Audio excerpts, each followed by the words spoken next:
Bonjour tout le monde, alors aujourd'hui on se retrouve pour une toute nouvelle vidéo où je vais continuer de vous montrer pour moi les meilleures recettes de slime sans colle et sans borax que l'on peut faire. Et aujourd'hui je vais vous en montrer deux, donc écoutez, c'est parti. Donc la première, vous allez être nombreux à certainement déjà la connaître, mais ça ne fonctionne pas avec tous les shampoings. Là je vais vous la montrer avec le shampoing Head & Shoulders et du sel. Je teste régulièrement des shampoings, des gels douche, des savons pour les mains et des liquides vaisselle en vidéo avec du sel ou du sucre en poudre. Et franchement, ce shampoing fait partie des meilleurs. Donc vous commencez par verser votre shampoing. Une fois que c'est fait, vous ajoutez du sel. Donc commencez par une petite pincée et vous venez mélanger pour épaissir. Vous allez voir que les Head & Shoulders, franchement, s'épaissit super bien avec le sel. Donc bien sûr, il faut y aller tout doucement, ne pas trop en mettre également.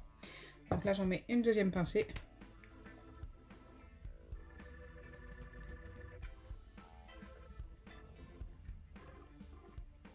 Ça s'épaissit encore pas mal. J'en mets une troisième. Et vous voyez bien que je mélange également assez doucement. Donc ça, c'est tout à fait normal également. Je vous conseille de faire pareil si vous reproduisez cette recette.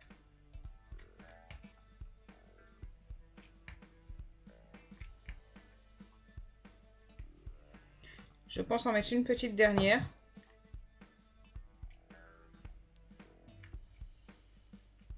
Ok, là, ça me paraît vraiment pas mal. Une fois que c'est fait, vous refermez votre récipient tout simplement et vous venez le mettre au congélateur pendant 15 minutes. Une fois qu'il aura posé 15 minutes au congélateur, il ne vous restera plus qu'à le laisser 5 minutes ici sur votre plan de travail et ensuite vous pourrez l'utiliser pour jouer un petit peu avec. Donc c'est un slime qui ne dure pas très longtemps, mais franchement c'est plutôt pas mal. Quand on n'a pas d'ingrédients pour faire du slime avec de la colle, du shampoing et du sel, ça se trouve assez facilement, surtout le shampoing Head & Shoulders. Je pense que vous êtes nombreux à le connaître. Donc là, je le mets au congélateur et pendant ce temps, je vais vous montrer la deuxième recette. Pour la deuxième recette, il vous faudra seulement deux ingrédients super faciles à trouver. Il vous faudra du vernis, donc un vieux vernis qui ne vous sert plus. Surtout faites cette recette que si c'est un vernis qui ne vous plaît pas ou qui ne vous sert plus. Et il vous faudra également de l'huile de tournesol. Donc moi, j'en ai mis un petit peu dans mon récipient. Une fois que vous avez vos deux ingrédients, donc vous versez votre huile dans un vieux récipient surtout, car ça peut le tacher. Et une fois que c'est fait, vous ajoutez votre vernis. Donc moi, je ne sais pas du tout s'il est assez liquide. Ça a l'air d'aller.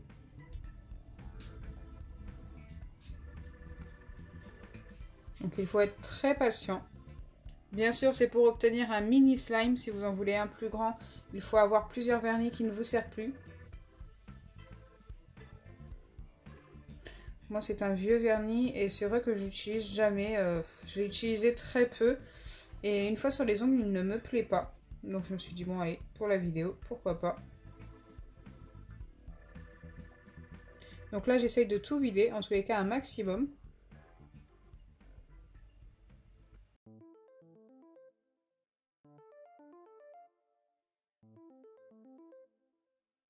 Donc une fois que le vernis est récupéré un maximum, il ne reste plus qu'à mélanger. Et vous allez voir qu'au fur et à mesure, notre slime va se former.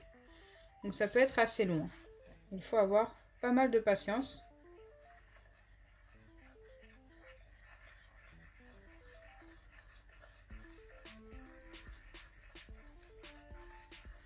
Donc vous allez obtenir un slime assez gras forcément. Regardez, ça commence à nous former des petits grumeaux. C'est plutôt bon signe.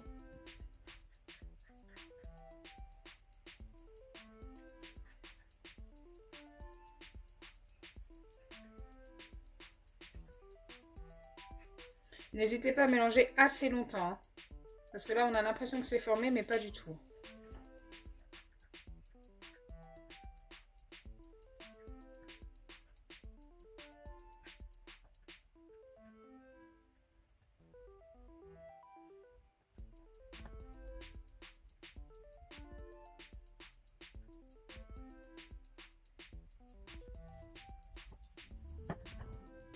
Là, ça me paraît pas mal. Après, je sais pas si c'est assez formé.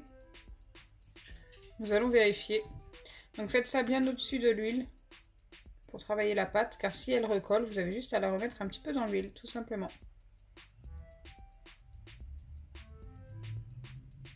Regardez-moi ça, ça a fonctionné super bien.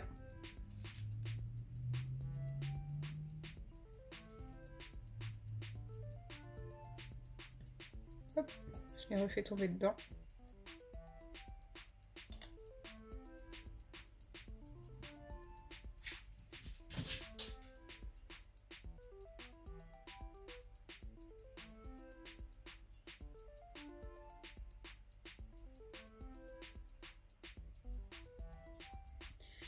Donc voilà, mon mini slime formé. Ce n'était pas très long au final.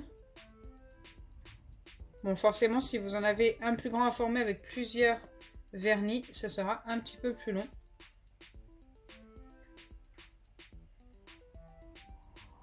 Mais vous obtiendrez le même résultat en plus grand tout simplement.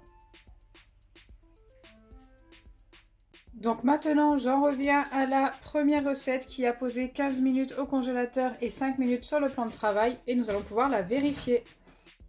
Donc c'est parti. Vous allez voir que ça a bien fonctionné. Je l'enlève de la boîte et je la mets directement sur le plan de travail. Alors oui, je vous ai pas dit, mais c'est un slime qui se joue directement sur le plan de travail. C'est comme un baril slime un peu.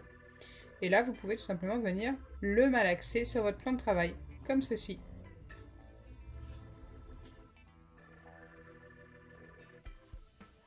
Et ça fonctionne super bien. En fait, le sel l'a un petit peu durci. Après, comme je vous ai dit, c'est un slime qui ne dure pas très longtemps. Vous pouvez jouer juste 1 ou 2 fois avec.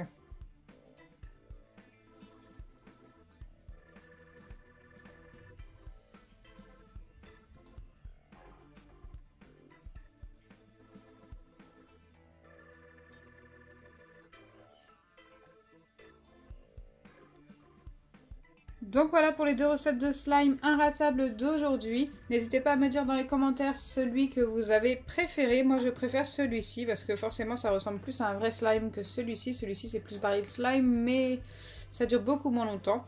Donc j'espère sincèrement que ma vidéo vous aura plu. Si c'est le cas, n'oubliez pas les pouces bleus, partagez et abonnez-vous. Bisous les amis!